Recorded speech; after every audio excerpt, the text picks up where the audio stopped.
रात काफी हो चुकी थी, अभी तक दीपक घर नहीं आया था। सुमन जी की आंखों की नींद उड़ी हुई थी। वे काफी दिनों से देख रही थीं कि दीपक ने देर से आने की आदत बना ली थी। गेट के खुलने की आहट होते ही वे उठ खड़ी हुईं।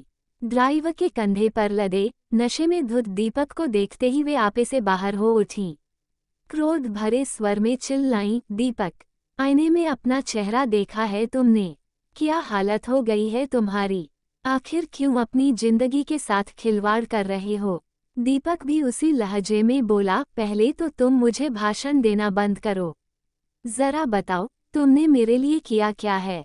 मैं कह कहकर थक गया हूँ कि मेरी शादी करवा दो, लेकिन तुम्हें क्या मतलब? तुम्हारा अपना बेटा होता तो उसके लिए यहाँ वहाँ भागती फिरती। तुम्हें क्या जरूरत पड़ी है? तुम तो मेरे पैसे पर ऐश कर ही रही हो। आज दीपक की बातें सुनकर सुमन जी के दिल को बहुत ठेस पहुंची। लेटे लेटे वो घंटों सन रह गईं। दीपक उनकी बहन की निशानी है। उन्होंने स्वयं इसी बच्चे के लिए अपनी सारी खुशियां कुर्बान कर दी थीं। वे स्कूल में नौकरी करके उसे सारी खुशियां देने का प्रयास करती रहीं। पिताजी ने बहुत अनसुना कर दिया, यही कहती रहीं कि इस अबोध को पैदा होते ही अपनी आंखें मूंद ली थीं। जीजा जी ने समझाया भी था, लेकिन उन्होंने उनकी बात को नकार दिया। बच्चे को कौन पालेगा? जीजी तो इसके पैदा होने के पहले तो अक्सर इसकी खबर लेने आते थे, लेकिन उनकी लालची निगाहों को देखकर वह समझ गईं कि उनकी कामुक नजरें बच्चे से ज्यादा उसे निहारने और छूने में रहती थीं। कोई भी लड़की मर्द की वासना भरी निगाहों को एक पल में पहचान सकती है। एक दिन जब ढिठाई से उन्होंने सुमन को अपनी आग में समेटने का प्रयास किया, तब बिना देर किए उसने जोरदार तमाचा जड़ दिया था। उस दिन के बाद से आज तक उन्होंने किसी मर्द को अपने जीवन में झांकने का अवसर नहीं दिया। दीपक ही उनका वर्तमान था और वही उनका भविष्य भी। हर क्षण सुमन दीपक की खुशियों में ही अपनी खुशी ढूंढा करती थी।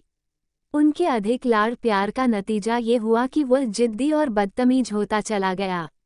जो उसने मुंह से निकाला उसे हर हालत में चाहिए।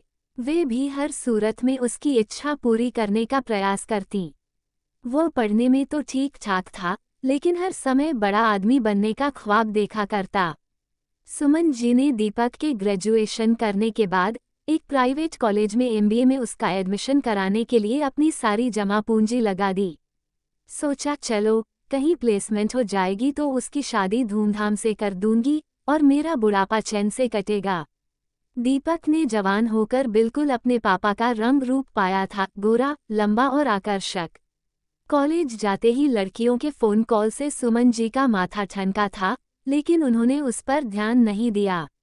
सोचा जवानी की उम्र में ये सब तो होता ही है। जब दीपक एमबीए के दूसरे वर्ष में था, तभी उसकी निगाह अपने साथ पढ़ने वाली प्रिया पर पड़ी। दोनों के बीच की दोस्ती जल्दी ही प्यार में बदल गई, लेकिन दीपक की निगाह तो प्रिया से ज्यादा उसके करोड़पति पापा के पैसों पर थी। अपने प्यार में पागल प्रिया एक रात घर से ढेरों जेवर लेकर दीपक के साथ भाग गई। लेकिन दीपक ने प्रिया से गहने चुरा लिए और प्रिया को धोखा दिया। प्रिया के पिता ने दीपक के खिलाफ रिपोर्ट दर्ज कराई। अगली सुबह ही पुलिस ने सुमन के घर पर छापा मारा और उन्हें गिरफ्तार करके ले गई।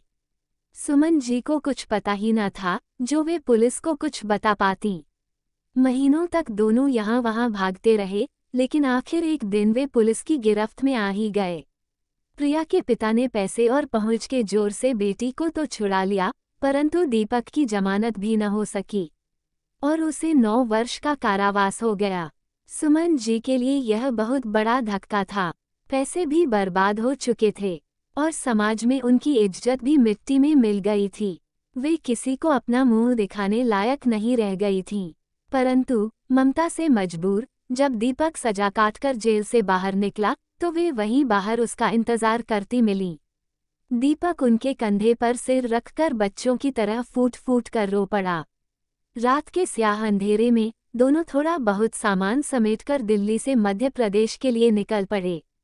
मध्य प्रदेश पहुंचकर नौकरी के लिए दीपक यहाँ वहाँ हाथ पांव मारता रहा। बहुत मुश्किल समय था। सुमन जी ने भी 1-2 ट्यूशन पकड़ ली। तभी दीपक को एक प्लेसमेंट एजेंसी में नौकरी मिल गई। तेज दिमाग वाला दीपक बहुत जल्दी वहां के कामकाज को अच्छी तरह समझ गया और साल भर के अंदर ही उसने अपनी कंपनी खोल ली।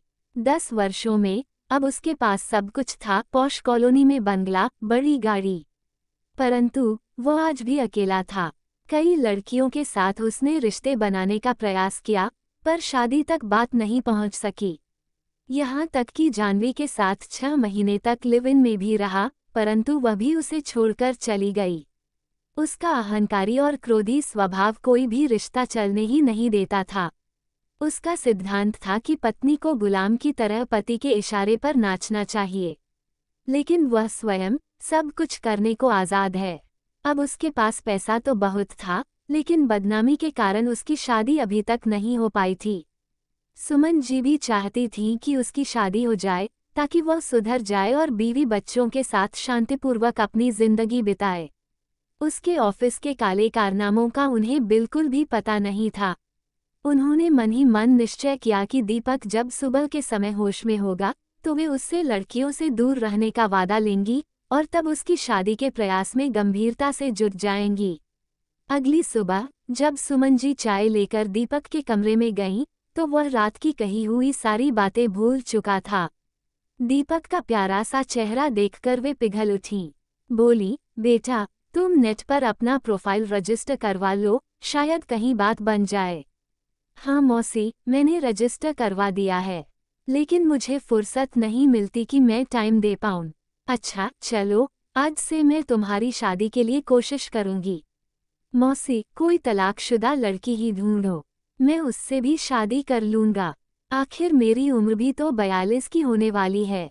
सुमन जी भी दिल से चाहती थीं कि किसी तरह दीपक की शादी हो जाए, ताकि वे दादी बनकर बुढ़ापे में बच्चों के साथ रह सकें। वे मन ही मन मुस्कुराकर काम में लग गईं। उन्होंने दीपक का प्रोफाइल बनाया, उसके कई अच्छे अच्छे फोटो अपलोड कर दिए। प्रोफाइल को कई साइटों पर डाला। इससे भी उनका मन नहीं भरा तो वे मैरिज ब्यूरो में जाकर भी उसका बायोडेटा और फोटो देकर नाम रजिस्टर करवा आईं। इधर दीपक भी अपनी कोशिश में लगा था। इसी शौक में एक दिन उसने जाह्नवी को फ्रेंड रिक्वेस्ट भेजी। जाह्नवी ने यूं ही उसकी रिक्वेस्ट मान ली और शुरू हो गई दोनों के बीच सीधी सादी बातें। जाह्नवी ने अपने विषय में सब कुछ सच सच बता डाला। मैं अपने माँ बाप की इकलौती लड़की हूँ। मेरा एक 8 साल का बेटा है और मैंने निश्चय कर लिया है कि अब मैं फिर से शादी के चक्कर में नहीं पड़ूंगी। इस दौरान तेज दिमाग वाला दीपक जाह्नवी से उसके घर का पता जान चुका था। फिर तो जल्दी ही उसने पता कर लिया कि मध्य प्रदेश में उसके पिता का 3 मंजिला मकान है, उसमें नीचे दुकानें भी हैं। भविष्य में जाह्नवी ही इसकी मालकिन बनने वाली है। वो मौसी से बोला, मौसी, ये रिश्ता मेरे लिए बहुत फायदेमंद है, इसलिए आप कुछ भी करो, किसी भी तरह मेरी शादी इसी जाह्नवी से करवाओ। और फिर उसने प्रोफाइल खोलकर जाह्नवी के कई सारे फोटो मौसी को दिखा दिए। तेज दिमाग वाला दीपक नेट पर फ़ोन नंबर देखकर एजेंट से बात करके उसके घर के पास ही एक फ्लैट किराए पर ले लिया और सुमन जी को वहां जाकर रहने के लिए भेज दिया। वहां पहुंचते ही सुमन जी ने दीपक के निर्देश के अनुसार सबसे पहले जाह्नवी की मां से दोस्ती कर ली। हेलो हाय करते हुए सुमन जी जल्द ही जाह्नवी की मां रोशनी जी के ड्राइंग रूम तक पहुंच गईं। अपनी मीठी मीठी बातों में उलझाकर उन्होंने रोशनी जी को एक मनगढ़ंत कहानी सुनाई और उन्हें अपना खास दोस्त बना लिया। बहन, मेरा एक बेटा है, उसकी बहुत बड़ी कंपनी है, लेकिन शादी करने को राजी नहीं है। कहता है लड़कियां बहुत धोखेबाज होती हैं, इसलिए शादी नहीं करूंगा। जब वह स्कूल में पढ़ता था तभी कच्चे पक्के प्यार में किसी से धोखा खा बैठा है, बस तब से जिद कर बैठा है कि वह जिंदगी भर शादी नहीं करेगा। बस उसकी इसी बात से नाराज होकर मैं यहाँ मध्य प्रदेश रहने आ गई हूँ। यहाँ मेरी पुरानी जान पहचान है, उसी वजह से मैं यहाँ आ गई। और फिर उनकी सहानुभूति पाने के लिए सुमन जी फूट फूट कर रोने लगीं। रोशनी जी ने उन्हें चुप कराया, उनके आंसू पोंछकर भी उनकी बातें उन्हें अविश्वसनीय लग रही थीं। भला कहीं ऐसा संभव है कि कोई माँ बेटे से नाराज होकर दूसरे शहर में रहने चली जाए? उन्होंने अपने पति सुरेश जी से और अपनी बेटी जानवी से भी इस विषय में चर्चा की। रोशनी जी सीधी सादी, शादी घरेलू महिला थी, उनकी दुखती रग थी उनकी बेटी। एक दिन सुमन जी ने बड़ा अपनापन दिखाते हुए उनसे पूछा, बुरा मत मानिए बहन जी, लेकिन जानवी बहुत उदासी में रहती है और उसका बेटा मोहित भी पापा की कभी बात नहीं करता। आपस में दोनों में कोई अनबन है क्या? रोशनी जी सिसकते हुए बोली, बहन अब तुमसे क्या छुपाना। हम लोगों ने खूब धूमधाम से जानवी की शादी की थी। रईस परिवार का अकेला चिराग देखकर हमने शादी तय की थी, लेकिन जानवी वहां साल भर भी नहीं रह पाई। पति के दूसरी औरतों के साथ संबंध को भला कौन स्त्री बर्दाश्त कर सकती है। उसने पति को समझाने, बुझाने और सही रास्ते पर लाने की बहुत कोशिश की, परंतु उसका प्रयास सफल नहीं हुआ। एक दिन तो सारी हदें पार करते हुए उसने जानवी की पिटाई कर दी। बस उसी दिन वह अपनी ससुराल छोड़कर हमारे पास आ गई। जब वह लौटकर आई तो वह 6 महीने के गर्भ से थी। उसके सास ससुर को अपने बेटे की बुरी आदतों के बारे में पता था, पर यह सोचकर कि शादी के बाद वह सुधर जाएगा, उन्होंने जानवी के साथ उसकी शादी करवा दी थी। उन लोगों ने माफ़ी मांगते हुए जानवी का सारा सामान लौटा दिया और 50 लाख की एफडी बनवा कर दी। लेकिन बहन, मैं पैसे से उसकी खुशियां तो नहीं खरीद सकती ना। मेरी तो दुनिया ही उजड़ गई है। बेटी को देखते ही आंखों में आंसू आ जाते हैं।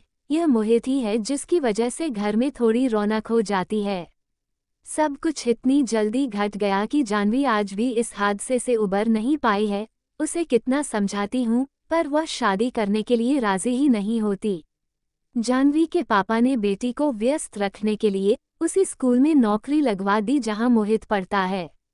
अब सभी लोग नन्हे मोहित में ही अपनी खुशी ढूंढते हैं। सुमन जी ने कमजोर कड़ी मोहित को पहचान लिया और अब उन्होंने अपना सारा ध्यान उसी पर लगा दिया। कभी उसे पार्क घुमाने ले जाती, कभी होमवर्क कराने बैठ जाती, तो कभी उसे कहानी सुनाती। सोसाइटी में अपनी पैठ बनाने के लिए उन्होंने हम उम्र महिलाओं की किटी पार्टी ज्वाइन कर ली और देखो, सिर्फ 3 महीनों में ही वे सोसाइटी में लोकप्रिय और जानी मानी महिला बन गईं। सोसाइटी की महिलाएं सुमन जी को इज्जत की नज़र से देखने लगी। इसी बीच दीपक 2 बार मध्य प्रदेश आ चुका था। रोशनी जी और सुरेश जी को अपने घर चाय पर बुलाकर सुमन जी ने उनसे दीपक को मिलवा दिया। दीपक के आकर्षक व्यक्तित्व, उसकी सादगी और सरल स्वभाव पर वे दोनों लट्टू हो गए, लेकिन उनकी बेटी तलाकशुदा है, इसलिए उन लोगों में दीपक के साथ जानवी के रिश्ते की बात करने की हिम्मत नहीं थी। दीपक अब जल्दी जल्दी मध्य प्रदेश आने लगा और इशारे इशारे में सुमन जी ने सबको बता दिया कि दीपक जानवी से शादी करने को तैयार है। साथ ही वह मोहित को भी अपना बेटा मान लेगा। जानवी के माता पिता के मन में जानवी की शादी का सोचकर सच में लड्डू फूटने लगे। जब भी दीपक आता, उसका ज्यादातर समय मोहित के साथ ही बीतता। वो उसके लिए तरह तरह के खिलौने लाता, उसे पार्क में ले जाता। एक दिन मोहित ने तोतली आवाज में जानवी से कहा, मम्मा, दीपक अंकल बहुत अच्छे हैं, मेरे साथ वीडियो गेम खेलते हैं। बच्चे की यह बात जानवी के दिल को छू गई, पर जानवी अभी भी खुद को तैयार नहीं कर पा रही थी। असल में उसने न तो दीपक की फोटो देखी थी और न ही दीपक नाम से चैटिंग की थी, इसलिए वह उसे पहचान नहीं पाए। लेकिन दीपक के आकर्षण से वह भी बच नहीं पाई थी। वह दीपक को मन ही मन चाहने लगी, पर कभी जाहिर नहीं किया। उसके प्रभावशाली व्यक्तित्व और लच्छेदार बातों में वह खो जाती थी। इन दोनों के बीच पनपते रिश्ते पर रोशनी जी पूरी निगाह रख रही थीं। वे सोचने लगी, दीपक के काम धंधे की जानकारी करना जरूरी है। क्या पता पहले की तरह ये भी गड़बड़ निकले। एक दिन उन्होंने सुरेश जी से कहा, जी, आप एक बार दिल्ली जाकर इसकी प्लेसमेंट एजेंसी के बारे में अच्छी तरह पता कर लीजिए, उसके बाद ही हम जानवी के साथ इसका रिश्ता करने की बात करेंगे। सुरेश जी भी बेटी के अकेलेपन को देखकर परेशान रहते थे और उन्हें भी दीपक हर तरह से अच्छा लग रहा था, इसलिए उन्होंने चुपचाप दिल्ली जाने का निश्चय किया। लेकिन तेज दिमाग वाले दीपक ने उनके जाने की तारीख और बस का पता कर लिया और सोचो, वो उन्हें बस स्टॉप पर ही रिसीव करने आ गया। फिर मात्र थोड़ी देर के लिए अपने ऑफिस ले गया, उन्हें अपना आलीशान फ्लैट भी दिखा दिया। उन्हें बड़ी गाड़ी में घुमाता रहा, 5 सितारा होटल में लंच कराया। दीपक ने प्रिया के बारे में किसी दूसरे के पास भटकने का मौका ही नहीं दिया। सीधे सादे सुरेश जी दीपक के वैभवपूर्ण जीवन को देखकर बेटी के भविष्य को लेकर निश्चिंत हो गए। अब उन्हें दीपक और जाह्नवी के मिलने जुलने पर कोई आपत्ति नहीं थी, बल्कि वे स्वयं ऐसे मौके बनाते थे कि दोनों एक दूसरे से मिलजुल कर अपना रिश्ता मजबूत कर लें। सुरेश जी और रोशनी जी दोनों ने इस रिश्ते को स्वीकार कर लिया था। इसी बीच जाह्नवी का बर्थडे आ गया। दीपक तो ऐसे मौकों की तलाश में ही रहता था। उसने चुपचाप एक सरप्राइज पार्टी का इंतजाम कर लिया। पार्टी में उसने जाह्नवी के सभी परिचित और रिश्तेदारों को इनवाइट किया। आज जाह्नवी बहुत खुश थी। तैयार होने के बाद जब उसने आईने में अपना चेहरा देखा तो खुद ही चौंक पड़ी। उसे अपना चेहरा बहुत प्यारा लग रहा था। सच ही तो है, एक स्त्री तभी सबसे खूबसूरत लगती है जब उसका मन खुश होता है। जब वो तैयार होकर नीचे आए तो माँ उसे देखते ही बोली, आज भी मेरी बेटी कितनी सुंदर लगती है। भला कोई कह सकता है कि यह 5 साल के बेटे की माँ है। उनकी आंखें गीली हो उठीं। दीपक और सुमन जी पहले ही होटल जा चुके थे। जाह्नवी अपनी मम्मी पापा के साथ होटल पहुंची। वहां इतनी बड़ी ग्रैंड पार्टी का आयोजन देखकर जाह्नवी दंग रह गई। लेकिन सबसे बड़ा सरप्राइज तो अभी बाकी था। उसके मम्मी पापा ने उसकी और दीपक की सगाई की घोषणा कर दी। अंततः उसकी उंगली में डायमंड की कीमती अंगूठी सज गई। पूरा हॉल तालियों से गूंज उठा। सब उसे बधाई दे रहे थे। उसे सब कुछ किसी सपने जैसा लग रहा था। अब जाह्नवी को दीपक के फोन का हर पल इंतजार रहता। उसकी प्यार भरी मीठी मीठी बातें, मम्मी पापा का शादी के इंतजामों का एक्साइटमेंट सब अपने चरम पर था। दीपक अब दिल्ली बहुत कम समय के लिए ही जाता। जाह्नवी कभी उसके साथ लहंगा पसंद करने जाती तो कभी उसकी शेरवानी। पता ही नहीं चला समय कब उड़ गया, कार्ड भी छप गए। लेकिन अभी तक उसने अपने स्कूल में किसी को भी अपनी सगाई की बात नहीं बताई थी। उसकी उंगली में अंगूठी देख साथी टीचर्स ने उसे छेड़ा तो उसने साफ मना कर दिया। लेकिन भला ऐसी बातें कहाँ छिप पाती हैं। स्कूल की प्रबंधक साहिबा प्रिया को उसकी सगाई की खबर लग चुकी थी। उन्होंने उसे अपने कमरे में बुलाकर कहा, जाह्नवी, नए जीवन के लिए तुम्हें बहुत बहुत बधाई। शादी के बाद कहाँ जाने वाली हो? उसने शर्माते हुए कहा, दिल्ली। मुझे सुनकर बहुत खुशी हुई। प्रिया बोली, क्योंकि मैं भी अपने जीवन में एक बार धोखा खा चुकी हूँ। लेकिन पति के प्यार में जीवन के उस कड़वे दौर को बिल्कुल भूल चुकी हूँ। दीपक भी बहुत अच्छे इंसान हैं, मोहित को तो बहुत ही प्यार करते हैं। उसी के भविष्य के बारे में सोचकर तो मैं शादी के लिए तैयार हुई हूँ। क्या नाम बताया तुमने? जरा फिर से बताओ। जी, दीपक। उनकी दिल्ली में प्लेसमेंट एजेंसी है। बहुत अच्छा काम है। चलो, शादी में तो मिलना होगा ही। फिर कुछ देर सोचकर प्रिया बोली, अपनी सगाई का फोटो अगर मोबाइल में हो तो जरा दिखाओ, हम भी तो तुम्हारे होने वाले हमसफर को देखें। हाँ हाँ, क्यों नहीं। इस फोन में मेरे पास नहीं है, कल मैं सीडी लेकर आऊंगी। या फिर आपकी मेल आईडी पर पोस्ट कर दूंगी। हाँ, ये ठीक होगा, तुम मुझे पोस्ट कर देना। मैं दीपक को देखना चाहती हूँ शाम को। प्रिया, जो कि उसके स्कूल की ओनर थी, सगाई का फोटो देखते ही चौंक पड़ी। ये वही दीपक है जिसने उसके जीवन के साथ भी खिलवाड़ किया था। उसने जाह्नवी को आगाह करने के लिए फोन उठाया, परंतु फिर उसका हाथ रुक गया। क्या पता दीपक सुधर गया हो। ऐसे मामले में सबसे पहले अच्छी तरह पता लगाना आवश्यक होता है, लेकिन ये तो जाह्नवी के भविष्य का प्रश्न था। इसलिए उसने अपनी नंद को फोन किया और कहा, इस दीपक नाम के लड़के और उसकी प्लेसमेंट एजेंसी का पूरा ब्यौरा जल्दी से जल्दी पता लगाकर मुझे बताओ। वो दिल्ली में रहती थी। थोड़ी देर में ही नंद ने फोन करके उसके सारे काले कारनामों के बारे में बता दिया। वो प्लेसमेंट एजेंसी के आड़ में रैकेट चलाता है। अच्छा आदमी नहीं है। कई बार उसके ऑफिस में छापे पड़ चुके हैं, लेकिन हर बार छूट जाता है। प्रिया का शक अब विश्वास में बदल चुका था। उसने जाह्नवी को फोन कर अपने घर बुलाया। जानवी, तुम्हारे लिए अच्छी खबर नहीं है, परंतु भविष्य को ध्यान में रखते हुए तुम्हें बताना आवश्यक है। दीपक ही वो लड़का है जिसने मेरे जीवन के साथ भी खिलवाड़ किया था। मैं उस पर ध्यान न देती, लेकिन वो अभी भी प्लेसमेंट एजेंसी की आड़ में रैकेट चला रहा है। मेरी समझ में तो वो तुमसे शादी का नाटक तुम्हारी प्रॉपर्टी के लिए कर रहा होगा, क्योंकि ये शुरू से ही पैसों का लालची है। मुझसे भी सारे जेवर छीनकर भाग गया था। इतना सुनते ही जानवी फूट फूट कर रो पड़ी। मैडम, क्या मेरे जीवन में ठगा जाना ही लिखा है? पहले भी एक बार ऐसे ही धोखे का शिकार हो चुकी हूँ। जानवी, हिम्मत से काम लो। अब सबसे पहले ऐसा प्लान बनाओ कि वो कुछ कह ही न सके। जानवी ने अपने आंसुओं को पोंछते हुए दृढ़ता से कहा, मैडम, आपकी मदद से इस कहानी का अंत कल ही कर दिया जाए तो बहुत अच्छा रहेगा। क्या कल शाम आप मेरे घर आ सकती हैं? हाँ हाँ, क्यों नहीं। तो तय हुआ, शाम 5 बजे। घर आकर जानवी ने दीपक को फोन करके कुछ जरूरी काम का कहकर अगले दिन शाम के लिए बुला लिया। अगली शाम 4 बजे दीपक जानवी के घर पहुंच गया। सब बातों से अनजान, मम्मी पापा उसकी आवभगत में लगे थे। तभी वॉचमैन ने फोन किया। कोई प्रिया जी आप लोगों से मिलने आई हैं। जानवी तो पहले से ही उनका इंतजार कर रही थी। घंटी की आवाज सुनते ही उसने दौड़कर दरवाजा खोला।